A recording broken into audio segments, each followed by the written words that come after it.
David Hyman, the CEO and founder of Mog. David, you said earlier that Mog was too good to be true, that for $6 or $10 a month, you get all the music that's ever been made.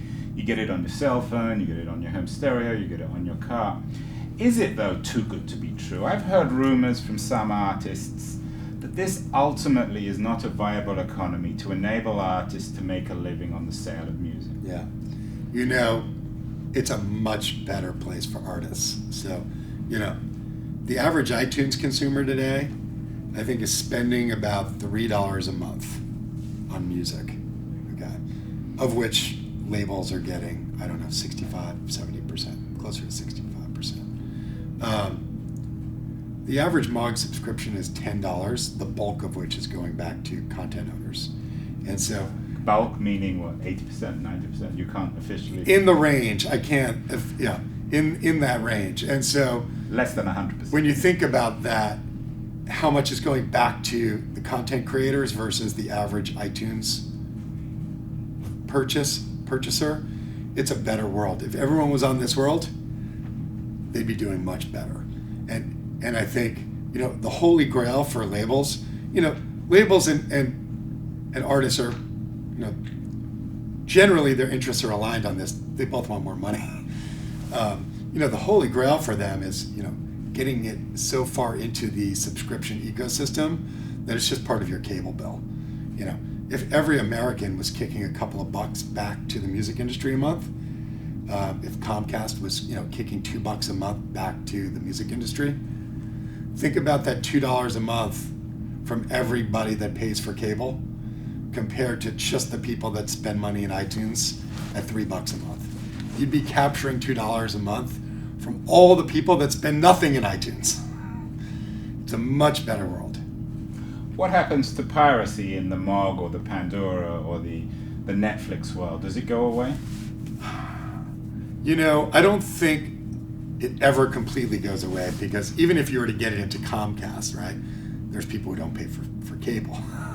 You've got Luddites and you know, I kind of break the world into two. There's those with jobs and those without jobs. When you don't have a job and you have tons of free time, the darknet can be very appealing, because if it takes you 3 hours to slowly put together a record piece by piece and do all the metadata cleanup, and you'll put the time in. But once you have a job and you value your free time, you'll do anything to get that time back, that free time back. You know, even though I know how to use BitTorrent and I can download a movie really easily, clicking the Apple TV button and buying my kid Monsters Inc. for $5 is so much easier. And I value my free time so much that I'll keep clicking that rent button. I probably spent $70 or $80 on Monsters Inc. already.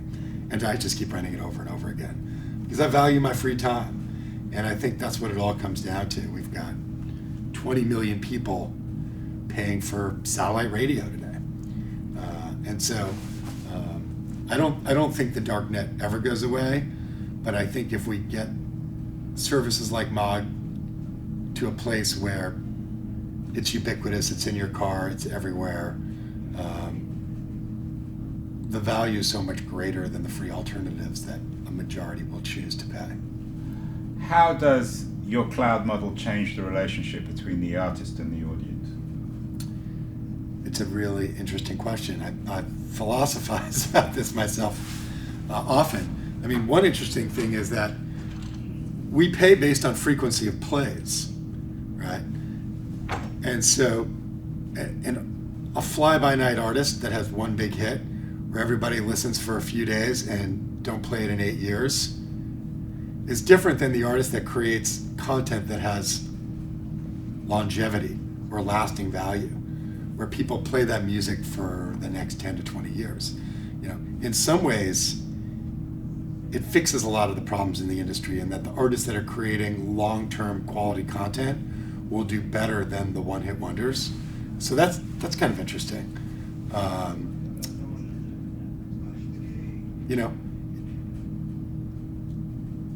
you're still going to have A&R. You're still going to have labels making bets. None of those things change. It's just some of the ways in which the compensation happens is different, and in some ways better. Thank you very much. Thanks. That was great.